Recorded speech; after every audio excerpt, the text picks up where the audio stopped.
Dear listeners, a new day and a new story to discuss. Today, I'm going to tell you a story that interests me. Listen and write down what you think about this situation. I'm interested in your opinions. It was one of those evenings where the sunset splashed its warm hues across the sky like a passionate artist's final stroke. I was Michael, a man not too young to dream but too old for fairy tales. I drove back from work, my truck humming a familiar, comforting tune. My mind was a whirlpool of business strategies. But as I turned into our driveway, the sight of our cozy, ivy-clad house eased the day's weight off my shoulders. As I stepped inside, the sound of children's laughter enveloped me like a loving embrace. My home was a lively symphony of joy, with Laura, my wife, conducting the orchestra of our 4 kids. "Daddy's home," shouted Danny, our boisterous 8-year-old, as he dashed past me, almost toppling over his own feet. Laura emerged from the kitchen, a hint of flour on her cheek, her smile warm but somewhat distracted. "Hey, you're back early," she said, her voice carrying the melody of routine. Before I could reply, Sophie, our youngest at 4, with curls bouncing like little springs, ran up to me, her eyes sparkling with excitement. "Daddy, Daddy, look," she squealed, thrusting a crumpled piece of paper into my hands. It was a child's drawing, innocent and vibrant. But as I straightened it out, my heart stuttered. It depicted 2 figures in a car, one unmistakably Laura with her characteristic long hair and the other, unmistakably Aunt Sarah, my dad's youngest sister, known for her short bob and wide smile. "Why, that's quite a masterpiece, Soph," I said, forcing a chuckle, trying to hide the sudden tightness in my chest. "It's Mommy and Aunt Sarah. They went on a car trip," Sophie explained, bouncing on her heels. "A car trip?" I echoed, my voice a notch higher than usual. "When did they go on a car trip, Pumpkin?" Laura, who had been watching from a distance, stepped closer. "It's just her imagination, Mike. You know how she loves making up stories." "Yeah, Daddy, they went vroom vroom." Sophie imitated a car, giggling, oblivious to the confusion she stirred in my mind. I knelt down to Sophie's level, offering her a smile. "That sounds like a fun adventure. Did Mommy and Aunt Sarah enjoy the trip?" Sophie nodded enthusiastically. "Yes. They saw a big dog and ate ice cream." Laura interjected, her voice slightly strained. "Sophie, honey, why don't you show Daddy your new dollhouse?" She gently nudged Sophie, who excitedly dragged me towards her room, chattering about her toys. Later that evening, after the kids were tucked in, Laura and I sat in the living room, the flickering TV casting shadows on the walls. The drawing lay forgotten on the coffee table, but its image burned in my mind. "Laura, has Sarah been around recently?" I asked, trying to sound casual. "No, not really." "Why?" Laura replied, her eyes on the TV, not meeting mine. "Just wondering." "Sophie's drawing got me thinking," I said, my gaze fixed on her, searching for something, anything, that might explain the unease gnawing at me. "It's just a child's imagination, Mike," Laura said, her voice a mix of weariness and irritation. "You're reading too much into it." Maybe she was right. Perhaps it was just the innocence of a child's mind, weaving tales out of thin air. But as I lay in bed that night, the image of the drawing haunted me. Why would Sophie imagine such a specific scenario? Why them together? Sleep eluded me as the questions multiplied, each more unsettling than the last. As the night deepened, so did my sense of unease. The drawing, a simple child's play, had opened a door to doubts that I never knew existed. Little did I know, it was just the beginning of a journey that would unravel the very fabric of our family tapestry. The days that followed Sophie's innocuous revelation about the drawing swirled into weeks, with each passing moment steeped in a growing sense of unease. My once clear mind now waded through a fog of doubt, making me second-guess the simplest of gestures from Laura. It started subtly. Small things like Laura's phone buzzing more than usual, her hasty retreats to answer calls, and her frequent, unexplained outings. "Just running errands, Mike," she'd say, her smile not quite reaching her eyes. One Tuesday evening, as I was organizing tools in the garage, Jack, our 10-year-old, came in, his brows knitted in confusion. "Dad, why does Mom go out every Thursday night? She never did that before." I paused, a wrench in my hand. "Maybe she's joined a book club or something. Buddy, your mom deserves a break too, you know." "But she never tells us about any book club," Jack persisted, his innocent eyes searching for an answer. "I'll talk to her, Jack," I said, ruffling his hair, trying to ease his concerns. That night, after dinner, I brought it up. "Laura, Jack mentioned you've been going out on Thursdays. What's up with that?" Laura stirred her tea, her face a calm mask. Oh, it's just a new yoga class I found. You know, trying to keep fit. Her tone was casual, but there was something in the way she avoided my gaze that sent a ripple of doubt through me. A yoga class? That's great, honey. Where is it? Maybe I can join you sometime, I said, half teasing, half serious. Laura laughed, a sound that once eased all my worries but now seemed to echo with hidden meanings. You and yoga? I'd pay to see that. But it's a women-only class, Mike. Sorry. I laughed along, but inside, my mind was a whirlwind of questions. The following Thursday, curiosity got the better of me. I decided to surprise Laura at her yoga class. I drove to the address she had casually mentioned, only to find it was a quaint coffee shop, not a yoga studio. My heart sank. I sat in my truck across the street, watching the entrance. After about half an hour, Laura emerged, not in yoga attire, but in her regular clothes, accompanied by Aunt Sarah. They seemed engrossed in a deep, earnest conversation. I confronted Laura that night. How was yoga? I asked, my voice steady but my hands trembling. It was good, relaxing, Laura replied, not looking up from her book. Funny, because I went to the address you gave. It's a coffee shop, Laura. Laura's eyes met mine, a flicker of something undefinable crossing her face. Oh, I must have given you the wrong address. The studio's a few blocks away. I wanted to believe her, but the seed of doubt had taken root, growing stronger with each evasive answer. The unease turned into a silent, constant companion, lurking in the shadows of our conversations, our shared glances. I started to pay more attention to Laura's routines, her calls, her texts. Every, I'll be late tonight, or I'm going out with Sarah felt like a piece of a puzzle I couldn't solve. Then came the day that changed everything. I was home early from work, and as I entered the house, I heard laughter from the backyard. Peering through the window, I saw Laura and Aunt Sarah, their heads close together, sharing a joke or a secret. Their laughter sounded carefree, but to me, it was a siren's call, luring me into a sea of doubts. I stepped outside, my presence casting a sudden chill over their mirth. Enjoying the afternoon? I asked, trying to sound nonchalant. Laura looked up, surprised. Mike, you're home early. Sarah just dropped by. Aunt Sarah stood up, brushing off her pants. Yeah, just catching up with my favorite sister-in-law. The air was thick with unspoken words. I nodded, forcing a smile. Good to see you, Sarah. As Sarah left, Laura tried to explain. She was just in the neighborhood, thought she'd stop by.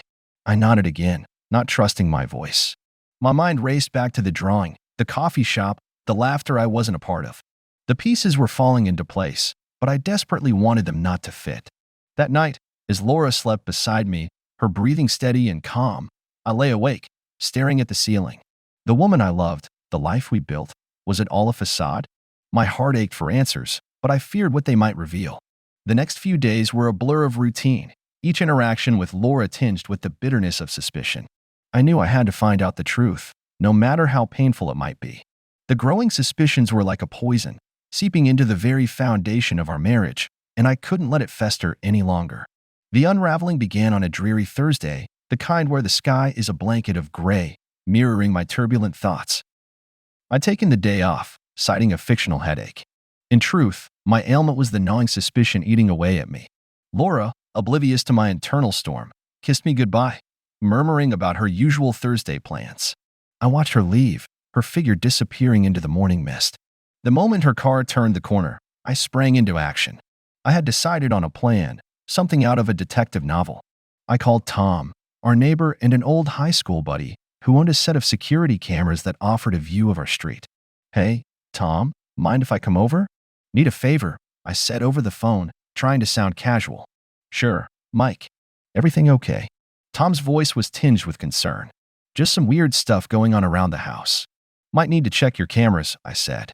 Minutes later, I was in Tom's living room, a cup of coffee in my hands but untouched. Tom played back the footage from the past Thursdays. My heart pounded as I watched our street come to life on the screen. There she was, Laura, leaving every Thursday at the same time. But it was the return that caught my breath. Each time, a couple of hours later, a car would pull up, and Aunt Sarah would step out, glancing around before slipping into our house. Looks like Laura's having a guest, Tom noted, oblivious to the storm brewing inside me. Yeah, seems like it, I managed to say, my voice a hollow echo. I thanked Tom and left, my mind racing. The puzzle was coming together, each piece a stab of betrayal. But I needed more, something undeniable. I decided to hire a private investigator. It felt extreme, but the need for truth outweighed my reservations. I found one through a discreet online search, a guy named Rick, who promised professionalism and confidentiality. Rick and I met at a quiet diner on the outskirts of town. I need to know what's happening when I'm not around, I told him, laying out the facts. Rick listened, his face unreadable. I'll follow the usual protocol, surveillance, tracking movements. But I need to be clear, Mr. Smith. Sometimes, the truth isn't what we hope for. I understand, I replied, a lump forming in my throat. The following week was a blur. I went about my daily routines, a shell of normalcy, while inside, a tempest raged. Rick called me with updates. Aunt Sarah's routine was irregular, hard to pin down, but she frequently visited our house on Thursdays, staying for hours. My heart sank further with each report. Then came the day Rick called with a different tone in his voice. Mr. Smith, you better see this yourself. I'm emailing you some photos. The photos were clear, unmistakable. They showed Laura and Aunt Sarah at a secluded park, their body language intimate, far beyond the realms of sisterly affection. My world crumbled with each pixel of those images. I confronted Laura that night. Where were you today? I asked, holding back the storm inside me. Just out with Sarah. We grabbed lunch, Laura replied, unaware of the avalanche she was about to face. I slid the photos across the table. Her face blanched as she picked them up. Where did you get these? Her voice was barely a whisper. I hired someone to find out the truth, I said, my voice steady but my heart shattering. Laura's eyes filled with tears. Mike, I can explain. Explain? How do you explain this, Laura? I gestured to the photos, my voice rising despite my efforts to control it. It's not what it looks like, she stammered, but the words sounded hollow, even to her ears. We need to talk, Laura. Really talk. What's going on? I demanded, my voice laced with a pain so deep it surprised even me. The conversation that followed was the most difficult of my life. Laura confessed to growing close to Sarah, finding in her a companionship I apparently failed to provide. Each word was a nail in the coffin of our marriage. As she spoke, tears streaming down her face, I sat there, numb. The life I thought I knew, the person I thought I loved, all of it felt like a lie. After Laura went to bed, I sat alone in the dark living room, the shadows seeming to mock my broken state. The truth I had sought was now my tormentor, and the road ahead loomed like a dark, uncharted path. The air was heavy with unspoken words as I sat at the kitchen table the next morning, a cup of coffee growing cold in front of me.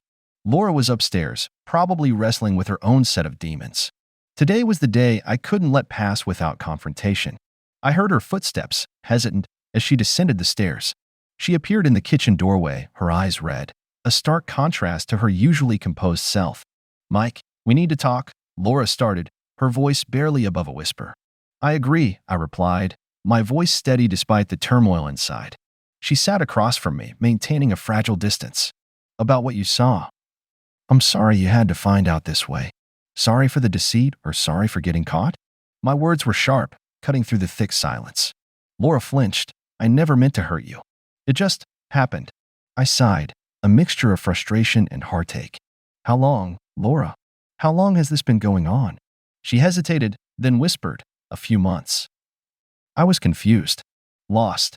I shook my head, disbelief and anger mingling in my heart. And Aunt Sarah? Did she mean more to you than our marriage? No, it wasn't like that. It was just a connection, an escape. Her voice trailed off, not finding the right words to justify her actions. An escape? From what? Our family? Our kids? I couldn't keep the bitterness out of my voice. Laura's eyes welled up with tears. I felt trapped. Mike, I love our family, but I felt like I was losing myself. And that justifies betraying our marriage? I stood up, unable to contain the anger building inside. She reached out, her hand trembling. Please, Mike, let's try to work this out. For our family. I stepped back, avoiding her touch. How can we? After everything? Trust doesn't work that way, Laura. She stood up, desperation in her eyes. I'll do anything. Counseling, therapy, whatever it takes. I shook my head, my decision clear despite the pain. I need time, Laura. Time to think, to understand all this. She nodded, tears streaming down her face. I'll give you all the time you need. I just don't want to lose you. I turned away, feeling a chasm widening between us. You should have thought of that before. Leaving Laura standing in the kitchen, I went outside for some air. The world seemed different now, painted in shades of betrayal and hurt. Later that day, I called my sister, Anna. I needed someone to talk to, someone outside the chaos of my own home. Anna, I need your help, I said as soon as she picked up. What's going on, Mike? Her voice was laced with concern. It's about Laura and Aunt Sarah. I found out they've been seeing each other. There was a sharp intake of breath on the other end. Oh, Mike, I'm so sorry. How did you find out? I recounted the events of the past weeks, the growing suspicions, the private investigator, and the confrontation. God, that's awful. What are you going to do? Anna asked, her voice filled with sympathy. I don't know yet, but I think I need to talk to Aunt Sarah. Confront her about it. That might be a good idea. Get some closure, at least, Anna suggested. I nodded, even though she couldn't see. Yeah, I'll call her. The conversation with Aunt Sarah was set for the next day at a local cafe. I needed answers, and I wasn't going to rest until I got them. Sitting at the cafe, waiting for Sarah, my heart pounded against my chest. This was it, the moment of truth. I saw her approaching, her steps hesitant, her face a mask of worry. Mike, she started as she sat down. Why, Sarah? Why my wife? I cut her off, my voice a mix of anger and pain. Sarah sighed, looking down at her hands. It wasn't planned, Mike. It just happened. That's what Laura said. Is that the best you can do? It just happened. My words were laced with sarcasm. Mike, I never meant to hurt you or the family. It was a mistake. Sarah's voice was soft, regretful. A mistake that lasted months? I couldn't hide the bitterness. She nodded, tears glistening in her eyes. I'm sorry, Mike. I truly am. I looked at her, the woman who had been like a second mother to me, now the architect of my heartbreak. Sorry doesn't fix this, Sarah. It doesn't fix anything. She reached out, but I stood up, pushing the chair back. I can't do this. Not now. As I walked away, I knew that this confrontation was just the beginning. There were decisions to be made, futures to be rewritten. But at that moment, all I felt was a profound sense of loss for my marriage, my family, and the trust one once had in the people I loved most. In the aftermath of the revelations and confrontations, our house became a silent battleground of unspoken words and avoided glances. The days stretched on, each one a repeat of the last. Laura trying to reach out, me pulling further away. One chilly evening, I sat in the living room, lost in thought. The kids were at Anna's, giving Laura and me a much-needed space to talk. She walked in, tentative, a fragility about her that I hadn't seen before. Mike, can we talk? Laura's voice was soft, almost pleading. I nodded, the weight of the situation settling heavily on my shoulders. She took a deep breath. I know I've broken everything, but I'm willing to fix it. I've made an appointment with a counselor. I want to change for us, for our family. I looked at her, the woman I had loved for over a decade, now a stranger to me. I don't know if that's enough. Laura, how can we just go back? It's not about going back, Mike. It's about building something new. Please, give us a chance, her eyes implored. I need time, Laura. Time to think. To see if I can. If we can get past this, I replied, my voice barely above a whisper. She nodded, tears brimming in her eyes. I understand. Take all the time you need. The following weeks were a blur of motions. I threw myself into work, avoiding the emptiness of our home. Laura started her counseling sessions, and though she tried to talk about them, I couldn't bring myself to listen. One evening, I returned home late. The house was quiet, the kids already asleep. Laura was sitting at the kitchen table, a cup of tea in front of her. Mike, I want you to know that I'm really trying. The counselor says it's going to be a long process, but I'm committed to it, she said, her voice steady. I sat down across from her. And what about us, Laura? Where do we stand in all of this? She reached across the table, her hand stopping midway. I want to make things right, but I know it's not just my decision. It's ours. And I'll respect whatever you decide. I looked at her, the familiar yet distant love of my life. I appreciate that, but I don't know if I can, if I'm ready to decide anything yet. The tension between us was palpable, a constant reminder of the chasm that had formed. We were two people, living under the same roof, bound by shared memories and children, yet worlds apart. The days turned into weeks, and the weeks into months. The initial shock gave way to a dull ache, a constant reminder of the betrayal. Laura continued her therapy, and I admired her commitment, but it did little to bridge the gap between us. One afternoon, as I picked up the kids from school, Danny, our youngest son, looked up at me with his big, innocent eyes. "Daddy, when is Mommy going to be happy again?" I knelt down, pulling him into a hug. "Mommy's going through a tough time, buddy, but she's trying to get better. We all are." He nodded, his little arms wrapped around me. "I just want us to be a family again." His words hit me like a punch to the gut. In our own pain, we had forgotten the little ones caught in the crossfire. That night, after the kids were in bed, I sat down with Laura. "We need to think about the kids. Whatever this is between us, it's affecting them." She nodded, a look of resolve in her eyes. "I know, and I'm sorry for that. They don't deserve any of this. We need to make some decisions, Laura, about us, about our future," I said, the finality of the situation sinking in. She reached for my hand, and this time, I didn't pull away. "I know, and whatever you decide, I'll understand. I just want you to know that I'm here, ready to work on this, if you are." I looked at her, her hand in mine, a connection that had once been unbreakable. Now, it felt fragile, tentative. The aftermath of our ordeal was more than just the betrayal. It was the realization that sometimes, love isn't enough to heal all wounds. The morning light filtered through the blinds, casting a lattice of shadows across the breakfast table where I sat, a mug of coffee cradled in my hands. The house was quiet, the kids at school, and Laura at her counseling session. The silence was a bittersweet companion, reflecting the chasm that had grown between us. I had spent countless nights staring at the ceiling, wrestling with my thoughts. The betrayal, the hurt, and the shattered trust played in my mind like a broken record. And in those quiet hours, a realization dawned on me. Moving on wasn't just an option, it was a necessity. Later that day, I sat Laura down for a talk, the most challenging one yet. "Laura, we've been through a lot," I started, my voice steady despite the turmoil inside. She nodded, her eyes meeting mine. "Yes, we have. I've been doing a lot of thinking. About us, our family, and our future," I continued. And Laura's voice was tentative, a mix of hope and fear. "I think it's best if we go our separate ways," I said, the words feeling heavy in my mouth. Her face fell, a silent acceptance in her eyes. "I was afraid you'd say that. But I understand, Mike. I really do. We've tried, Laura. But some things just can't be fixed," I replied, my heart heavy with the weight of my decision. "I'll always regret what I did, Mike. And I'm sorry for everything," she whispered. "I know," I said, and in that moment, I realized that forgiveness wasn't about forgetting. It was about finding peace. The weeks that followed were a whirlwind of change. We decided to co-parent, putting our kids' well-being above everything else. Laura found a small apartment nearby, and we worked out a schedule that allowed the kids to spend time with both of us. "I'll always be there for the kids, Mike.